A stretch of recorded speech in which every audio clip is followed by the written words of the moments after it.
مچھلی کے شکار میں کلابہ کی حیثیت کسی ہیلپنگ ورب کی ہوتی ہے۔ یہ کھیل در حقیقت شکاری اور مچھلی کے درمیان ہونے والا مقابلہ مصنوعی مضبوطی اعصاب ہے، جس میں جیت کو حاصل کرنے کے لیے بڑے صبر اور استقامت سے کام لینا پڑتا ہے، ورنہ کلابہ کوئی بھی گل کھلا سکتا ہے۔ صبح کے 10 بجے تھے۔ جویریہ ماسی کے کام ختم کرنے کا انتظار کر رہی تھی۔ اسے کسی ضروری کام کے لیے گھر سے باہر جانا تھا اور یہ اسی وقت ممکن تھا جب نوکرانی وہاں سے رخصت ہو جاتی۔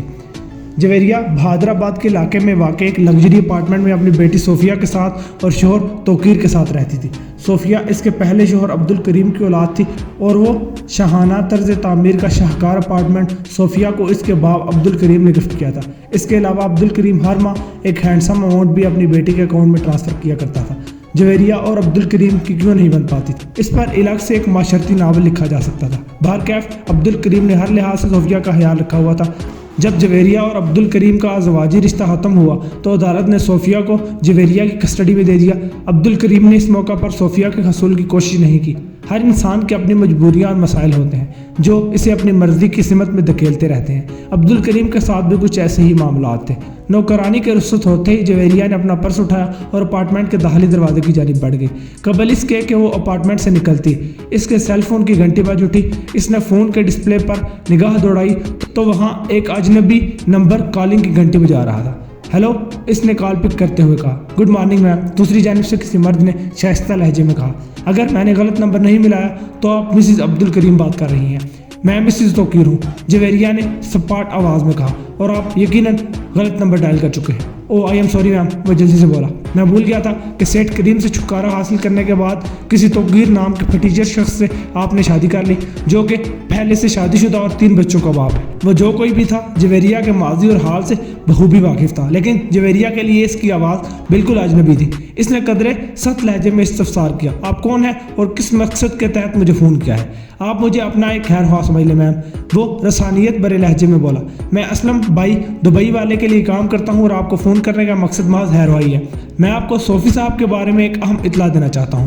صوفی دراصل میں صوفیہ کا شارٹ نیم تھا۔ کسی اجنبی کی زبان سے اپنی بیٹی کا نام سن کر جویریہ تشویش میں مبتلا ہو گئی۔ اس نے اضطراری لہجے میں استفسار کیا، کیا ہوا میری صوفی کو؟ فی الحال تو صرف اتنا ہوا ہے کہ وہ اپنے کالج نہیں پہنچ سکی۔ دوسری طرف بولنے والے نے معتدل انداز میں جواب دیا، وہ اس وقت میری تحویل میں ہے۔ اگر آپ چاہتی ہیں کہ صوفی کو آگے کوئی بھی کچھ نہ کر پائے تو آپ کو میرے ساتھ بھرپور تعاون کرنا چاہیے۔ کیا چاہتے ہو تم؟ جویریہ نے سخت لہجے میں پوچھا۔ وہ بھی بتا دوں گا، وہ بھی آپ سے تم پر آتے ہوئے سخت لہجے میں بولا۔ پہلے تم اپنی بیٹی سے بات کر لو تاکہ تمہیں یقین آ جائے کہ میں جھوٹ نہیں بول رہا۔ صوفیہ کی عمر 21 سال تھی۔ وہ ایک معروف بزنس کالج سے BBA کر رہی تھی۔ 1 منٹ سے بھی پہلے صوفیہ کی مانوس آواز جویریہ کی سماعت سے ٹکرائی۔ ماما، میں صوفی، میرا بچہ، جویریہ نے جذبات سے مغلوب آواز میں کہا۔ تم ٹھیک تو ہو نا؟ اس کمبخت نے تمہارے ساتھ کوئی بدتمیزی، کوئی مار پیٹ تو نہیں کی؟ نہیں ماما، میں ٹھیک ہوں، وہ بس اتنا ہی کہہ سکی۔ صوفی، تم نے بات ادھوری کیوں چھوڑ دی؟ جویریہ نے فکر مندی سے پوچھا۔ جواب میں صوفیہ کی بجائے اس شخص کی آواز سنائی دی۔ بیٹی سے بات کر کے یقیناً تمہاری تسلی ہو گئی ہے۔ یہ ٹھیک ہے اور اس وقت تک ٹھیک رہے گی جب تک تم میری ہدایات پر عمل کرتی رہو گی۔ میری بات سمجھ میں آ رہی ہے نا؟ ہاں، جویریہ نے جلدی سے کہا۔ تم جو کہو گے میں وہ ضرور کروں گی۔ میری صوفی کو کچھ نہیں ہونا چاہیے۔ اپنی ہدایات کے بارے میں مجھے بتاؤ۔ تمہارے پاس صرف 24 گھنٹے کا وقت ہے۔ صبح 10 بجے سے پہلے تمہیں 2 کروڑ روپے کا بندوبست کرنا ہوگا، وہ ٹھہرے ہوئے لہجے میں بولا، اور اس معاملے کے بارے میں تم کسی کو کچھ بھی نہیں بتاؤ گی، پولیس یا قانون نافذ کرنے والے کسی ادارے کو تو بالکل بھی نہیں، ورنہ اسلم بھائی دبئی والے کی پاور سے ہر بچہ، بوڑھا اور جوان اچھی طرح واقف ہے۔ ہمارا تو صرف 2 کروڑ کا نقصان ہوگا، لیکن تمہیں اپنی بیٹی سے ہاتھ دھونا پڑیں گے۔ وہ بیٹی جس کا باپ عبدالکریم ایک ارب پتی سیٹ ہے، اور تم اس سیٹ کی جیب ڈھیلی کرنے کے لیے وقتاً فوقتاً صوفیہ کو کریڈٹ کارڈ کے طور پر استعمال کرتی ہو۔ تمہارے لیے یہ لڑکی 2 کروڑ سے کہیں زیادہ کی قیمت رکھتی ہے۔ فون کرنے والے نے دوبارہ اسلم بھائی دبئی والے کا حوالہ دیا۔ جویریہ نے اسلم بھائی کا نام سن رکھا تھا۔ وہ انڈرورلڈ مافیا کا ڈان تھا۔ پاکستان میں جب اس کے خلاف کریک ڈاؤن کیا گیا تو وہ اپنی ذاتی لانچ کے ذریعے دبئی چلا گیا، اور سالہ سال سے وہ دبئی میں ہی مقیم تھا، اور وہاں بیٹھ کر وہ اپنے نیٹ ورک کو بخوبی اپڈیٹ کر رہا تھا۔ 2 کروڑ روپے بہت بڑی رقم ہے، جویریہ نے شچاٹ آمیز لہجے میں کہا۔ میں آسانی سے ارینج نہیں کر سکوں گی۔ تم اس وقت 6 کروڑ مالیت کے ایک عالی شان اپارٹمنٹ میں رہ رہی ہو، وہ طنزیہ لہجے میں بولا۔ تمہاری حیثیت کے لوگوں کے بینک اکاؤنٹ بلکہ اکاؤنٹس میں 2-4 کروڑ روپے تو ایسے ہی پڑے رہتے ہیں، اور پھر یہ مت بولو کہ تمہاری سب سے قیمتی شے اس وقت میری قبضے میں ہے۔ اس کے آخری جملے سے فاقی اور درندگی جھلکتی تھی۔ جویریہ اندر سے لرز کر رہ گئی. وہ اپنی متاع عزیز صوفیہ کو ایک خروج تک آنے نہیں دینا چاہتی تھی اور وہ منحوس شخص اس کی زندگی سے کھیلنے کی بات کر رہا تھا. میری صوفی کو کچھ نہیں ہونا چاہیے, اس نے مضبوط لہجے میں کہا. میں تمہارا مطالبہ پورا کرنے کی کوشش کرتی ہوں. کوشش نہیں, اس کام کو ہر قیمت پر انجام دینا ہوگا. وہ ایک لفظ پر زور دیتے ہوئے تاکیدی لہجے میں بولا, اور وہ بھی 24 گھنٹے کے اندر اندر میری ہدایات کے مطابق. بصورت دیگر تم اپنے نقصان کی ذمہ دار خود ہوگی, اور مجھے یقین ہے کہ تم کوئی ایسی بیوقوفی نہیں کرو گے جو ہماری اور تمہاری مشکلات میں اضافہ کرے. سمجھ گئی؟ وہ پھنسی آواز میں بولی. میں تمہاری ڈیمانڈ ضرور پوری کروں گی. ویری گڈ, وہ سراہنے والے انداز میں بولا. میں گاہے بگاہے تم سے رابطہ کرتا رہوں گا. اپنا سیل فون ہر وقت آن رکھنا, ٹھیک ہے؟ جویریہ نے جواب دیا. پھر ایک اہم سوال کیا, اور اگر میں تم سے رابطہ کرنا چاہوں تو یہ ناممکن ہے. وہ جویریہ کی بات مکمل ہونے سے پہلے ہی دو ٹوک انداز میں بولا. تم مجھے فون کرنے کی غلطی نہیں کرنا, یہ تمہارے لیے نقصان دہ ثابت ہو سکتا ہے. اگر تم یہ سوچ رہی ہو کہ اس کال کے بعد میرا نمبر تمہارے پاس آ گیا ہے تو یہ تمہاری غلط فہمی ہے. اس غلط فہمی کو نکالنے کے لیے تم جب چاہو اس نمبر کو ٹرائی کر سکتی ہو. اس سے تمہیں کچھ حاصل نہیں ہوگا, کیونکہ اس نمبر کو ٹرائی کیا جا سکتا ہے نہ ہی ٹریس اور نہ ہی ٹریک.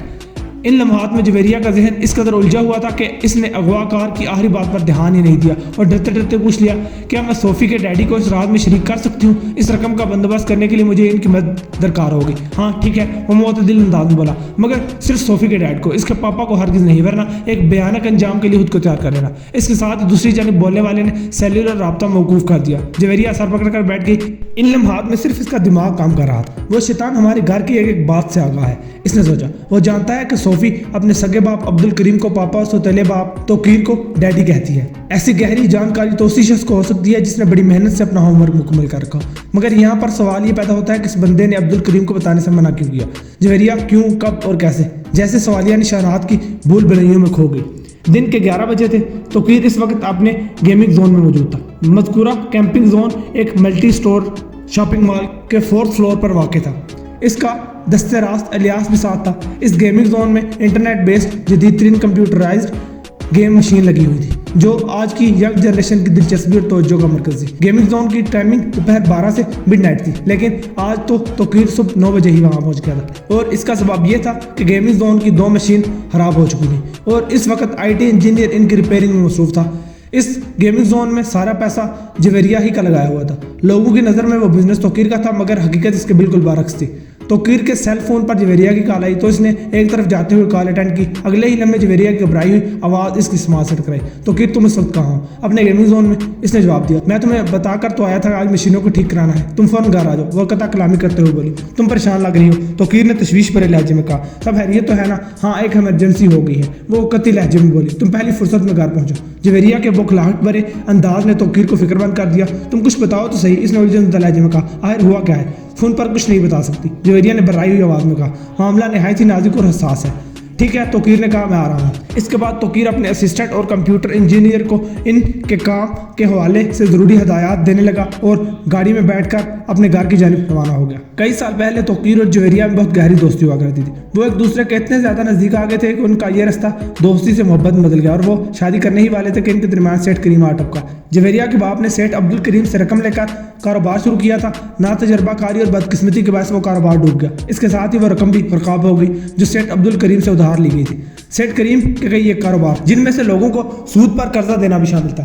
بنیادی طور پر وہ ایک بڑا زمیندار تھا, لیکن شہر میں آ جانے کے بعد اس نے دوسرے کاروبار بھی شروع کر دیے. وہ قسمت کا دھنی تھا, لہذا چند ہی سال میں اس نے بزنس کمیونٹی میں قدم جما لیے. دیکھتے ہی دیکھتے وہ شہر کا ایک معروف اور کامیاب کاروباری شخص بن گیا. جویریہ کا باپ قرض اتارنے کے قابل نہیں رہا. اس پر سود کی وجہ سے واجب الادا رقم بڑی تیزی سے اضافہ کرتی چلی گئی. اس مصیبت سے نجات حاصل کرنے کے لیے اسے سیٹ عبد الکریم کا ایک مطالبہ پورا کرنا پڑا. جویریہ بہت ہی خوبصورت تھی, اس لیے وہ سیٹ کو پسند آ گئی. بس پھر دونوں پارٹیوں میں ایک صاف ستھری ڈیل ہو گئی. سیٹ عبد الکریم نے جویریہ سے باقاعدہ نکاح کر لیا اور اسے شہر میں ایک رہائش بھی لے کر دے دی. وہ جویریہ کی ہر چھوٹی بڑی ضرورت کا خیال رکھتا. سیٹ عبد الکریم نے جویریہ اور اس کے باپ کو بتا دیا تھا کہ وہ شادی شدہ ہے. اس کی پہلی بیوی اس کے خاندان سے ہے اور وہ گاؤں میں رہتی ہے. اس کے تمام کاروبار, زمین اور جائیداد کے اصلی وارث اس کی پہلی بیوی ہے. اس سے پیدا ہونے والے بچے ہی ہوں گے. سب کچھ سیٹ عبد الکریم کی خاندانی روایات کا حصہ تھا جو صدیوں سے نسل در نسل چلتا آ رہا تھا.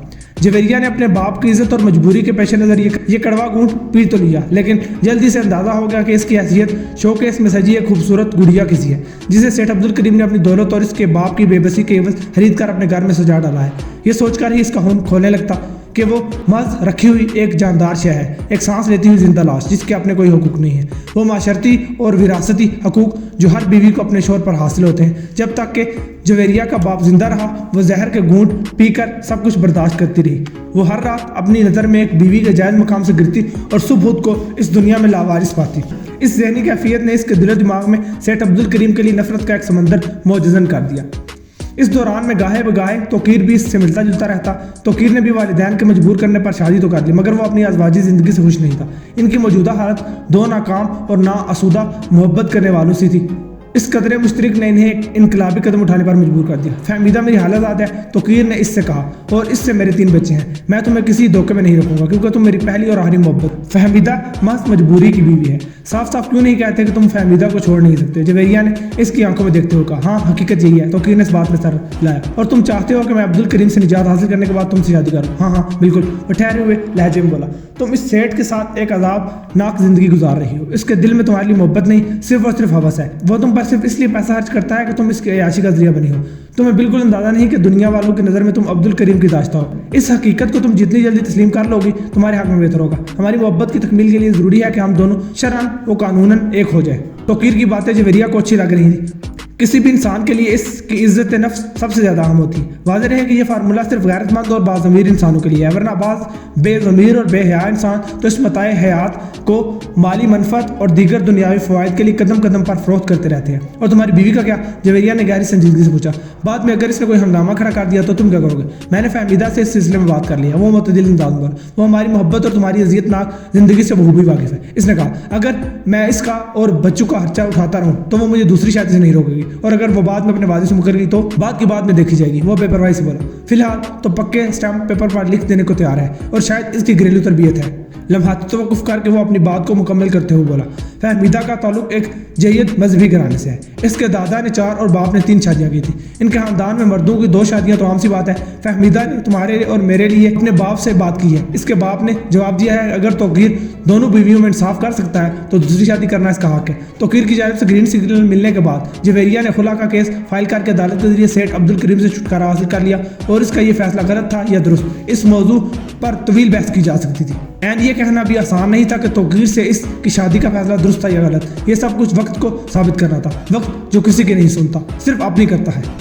اسلم بھائی دبئی والے کے بندے سے ہونے والی گفتگو کے بارے میں جویریہ نے توقیر کو مفصل آگاہی دے دی تو اس نے تشویش بھرے لہجے میں کہا، ہماری نظر میں صوفی کی بے حفاظت واپسی سب سے زیادہ اہم ہے، لیکن 24 گھنٹے میں 2 کروڑ روپے کا انتظام کرنا کوئی آسان کام نہیں۔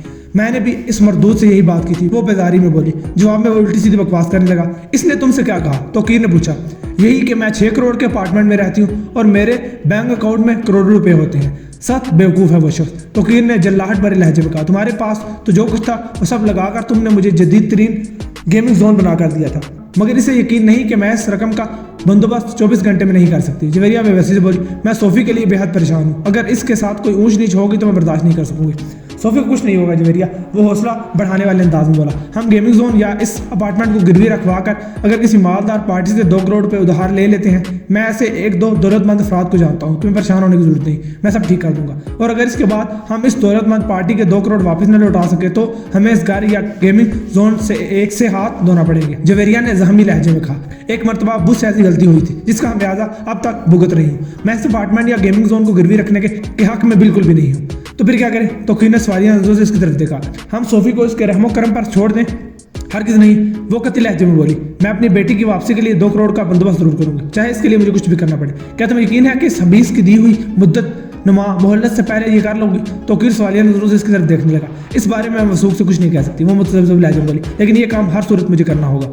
وہ نمبر مجھے دو جس پر سے اسلم بھائی کے بندے کی طرف سے کال آئی تھی۔ تم کیا کرنا چاہتے ہو؟ جویریہ نے الجھن زدہ لہجے میں کہا۔ میں اسے فون کر کے پیمنٹ کا ٹائم بڑھانے کے لیے کہوں گا۔ توقیر نے گہری سنجیدگی سے کہا، اگر ہمیں 1 کی بجائے 2 دن کی مہلت مل جائے تو ہم دونوں مل کر آسانی سے ارینجمنٹ کر لیں گے۔ اس نے واضح الفاظ میں کہا تھا کہ اس کے نمبر پر رابطہ ممکن نہیں۔ جویریہ کو توقیر کی تجویز پسند تو آئی، مگر اس نے اغوا کار کی بات کو اس تک پہنچانا ضروری جانا، کیونکہ وہ نمبر ٹریس کیا جا سکتا ہے اور رائی ٹریک۔ اس نے مجھے یہ دھمکی بھی دی تھی کہ اگر میں نے اس معاملے میں پولیس کو گھسیٹا تو پھر مجھے صوفی کی لاش ہی ملے گی۔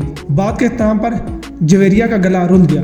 آنکھوں میں اتر آنے والے آنسوؤں کو وہ اپنے ہاتھ کی پشت سے صاف کرنے لگی تو توقیر نے محبت بھرے انداز میں کہا، خود کو سنبھالو جویریہ، میں تمہیں یقین دلاتا ہوں کہ میرے جیتے ہی صوفی کو کچھ نہیں ہوگا۔ میں اس کمینے سے بھی بات کرتا ہوں۔ وہ اپنی جیب سے سیل فون نکالتے ہوئے بولا، مجھے بتاؤ اس کا نمبر کیا ہے۔ جویریہ نے اپنے فون کی انکمنگ کال ریکارڈ میں سے اسلم بھائی کے دبئی والے بندے کا نمبر دیکھ کر توقیر کے سامنے دہرایا۔ توقیر نے اپنے سیل فون سے 3-4 مرتبہ وہ نمبر ڈائل کیا، مگر ہر بار ایک ہی طرح کی ریکارڈنگ اس کی سماعت تک پہنچی۔ آپ کو ملایا ہوا نمبر کسی کے استعمال میں نہیں۔ ایک فوری خیال کے تحت توقیر نے جویریہ کے سیل فون نمبر سے مذکورہ نمبر ٹرائی کیا، لیکن نتیجہ پہلے ہی صحیح برآمد ہوا۔ وہ بے بسی سے جویریہ کی طرف دیکھتے ہوئے بولا، اس کمبخت نے کسی کمپیوٹر جنریٹڈ نمبر سے تمہیں کال کی تھی۔ اس کا دعویٰ درست ہے کہ مذکورہ نمبر کا کوئی رجسٹرڈ ریکارڈ نہیں، لہٰذا اس سے کسی بھی قسم کا رابطہ نہیں کیا جا سکتا۔ وہ بندہ بے حد چلاکی سے کام لے رہا ہے۔ ادھر توقیر کی بات مکمل ہی ادھر جویریہ کے فون کی گھنٹی بج اٹھی۔ ڈسپلے پر ایک ناآشنا نمبر سا نظر آ رہا تھا، تاہم یہ وہ نمبر نہیں تھا جس پر اغوا کار نے اس سے رابطہ کیا تھا۔ جویریہ نے چوتھی گھنٹی پر کال پک کر لی۔ ہیلو، اس نے مضبوط لہجے میں کہا۔ فون اٹینڈ کرنے میں اتنی دیر کیوں؟ دوسری طرف بولنے والے نے چھوٹتے ہی سوال کیا، کیا اس نٹ پوچھیے کے ساتھ کسی قسم کی مشاورت چل رہی ہے؟ جویریہ نے اس کی آواز کو پہچان لیا تھا۔ وہ اسلم بھائی کا وہی بندہ تھا جس سے ابھی بات ہو چکی تھی۔ اس نے قدرے سخت تیش میں استفسار کیا، تم کس ٹٹ پوچھیے کی بات کر رہے ہو؟ وہی کلاش شخص جس نے اپنی بیوی بچوں کو پالنے کے لیے تم سے شادی کر رکھی ہے، وہ طنزیہ لہجے میں بولا۔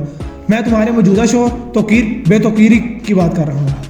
تمہیں کیسے معلوم ہوا کہ توقیر اس وقت میرے پاس ہے؟ جویریہ نے چپتے ہوئے لہجے میں استفسار کیا۔ اس دوران میں توقیر نے جویریہ کو اشارہ کیا کہ وہ اپنے سیل فون کو اسپیکر پر ڈال دے۔ جویریہ نے اس کے اشارے پر فوراً تکمیل کر دی۔ اگلے ہی لمحے جویریہ کے فون اسپیکر سے اغوا کار کی آواز ابھری۔ اسلم بھائی دبئی والے کو کوئی بھی اچھا کام کرنے کا عادی نہیں ہے، اس نے پرغرور انداز میں کہا۔ ہمارا ایک بندہ تمہارے اپارٹمنٹ بلڈنگ کی انٹرسٹ کی مسلسل نگرانی کر رہا ہے، میرا مطلب ہے پارکنگ والے ریمپ کی بھی اور پیدل اندر داخل ہونے والوں کی بھی۔ تھوڑی دیر پہلے ہمارے شاطر نگران نے توقیر کی کار کو پارکنگ والے ریمپ پر چڑھتے دیکھا تھا۔ تم نے ٹھیک کہا، توقیر اس وقت میرے پاس ہی بیٹھا ہوا ہے۔ اغوا کار کی بات سن کر جویریہ نے فوراً کہا، میں نے اپنے فون کو اسپیکر پر ڈال رکھا ہے اور توقیر ہماری گفتگو برابر سن رہا ہے، وہ تم سے بات کرنا چاہتا ہے۔ وہ بے توقیری مجھ سے کیا بات کرے گا؟ اس نے نفرت بھرے لہجے میں کہا۔ اس پیراسائٹ کی اتنی اوقات نہیں ہے کہ مجھ سے ہم کلام ہو۔ اغوا کار کی آواز کا ایک لفظ پگھلے ہوئے شیشے کی مانند توقیر کی سماعت میں اتر رہا تھا، لیکن ان لمحات میں کھولتے ہوئے ہون کے باوجود بھی اس نے کمال ضبط کا مظاہرہ کیا۔ تم جو کوئی بھی ہو، اس بات کی تسلی رکھو کہ ہم تمہیں 2 کروڑ ضرور دیں گے، بس ہمیں 1 دن کی مہلت اور دے دو۔ اتنے بڑے ارینجمنٹ کے لیے 48 گھنٹے وقت تو دو۔ بیوی کے ٹکڑوں پر پلنے والے کنگلستان، وہ توقیر کے لیے تحقیری و تضحیک الفاظ استعمال کرتے ہوئے غصیلے لہجے میں بولا، تمہاری بکواس میں نے سن لی ہے، اب تم اپنا منہ باندھ رکھنا، مجھے لڑکی کی ماں سے ضروری بات کرنا ہے۔ لمحاتی توقف کے بعد وہ براہ راست جویریہ کی مخاطب ہوتے ہوئے بولا، تمہاری بیٹی کی بے حفاظت اور سلامت واپسی کے لیے میں نے جن شرائط کا ذکر کیا تھا، ان میں بال برابر بھی رد و بدل ممکن نہیں۔ تم کو کسی بھی حال میں پولیس کے پاس نہیں جانا، اس واقعے کے بارے میں سیٹ عبدالکریم کو کچھ نہیں بتانا، اور کل صبح 10 بجے سے پہلے 2 کروڑ کا انتظام کرنا ہے۔ کوئی سوال؟ نہیں، جویریہ گلوگیر لہجے میں بولی۔ میں تمہارا مطالبہ تمہاری ہدایات کے مطابق پورا کرنے کے لیے تیار ہوں۔ آج رات یا کل صبح تمہیں 2 کروڑ روپے مل جائیں گے۔ میری صوفی کو کچھ نہیں ہونا چاہیے۔ ہم انڈر ورلڈ کے لوگوں کے نزدیک انسانی جان سے بھی زیادہ اہمیت زبان کی ہے، اور اسلم بھائی دبئی والے زبان کی دنی ہے۔ اغوا کار نے ٹھہرے ہوئے لہجے میں کہا، تمہاری بیٹی کو اس وقت تک کچھ نہیں ہوگا جب تک تم ہمارے ساتھ پوری ایمانداری سے تعاون کرتی رہو گے۔ میں صوفی سے بات کرنا چاہتی ہوں، جویریہ نے منت ریز لہجے میں کہا۔ اس وقت ممکن نہیں، وہ 2 ٹوک لہجے میں بول۔ شام تک میں خود تم سے چند ویڈیو کلپس شیئر کر دوں گا، تم دیکھ لینا۔ ہم تمہاری بیٹی کو گھر سے بھی زیادہ آرام دہ جگہ پر رکھے ہوئے ہیں۔ فون رکھتا ہوں۔ اگلے ہی لمحے سیل فون کی لائن بے جان ہو گئی۔ اسپیکر خاموش ہوا تو جویریہ کی آنکھوں سے ساون کی جڑی لگ گئی۔ توقیر کا چہرہ مختلف سوالات کی آماجگاہ بنا ہوا تھا۔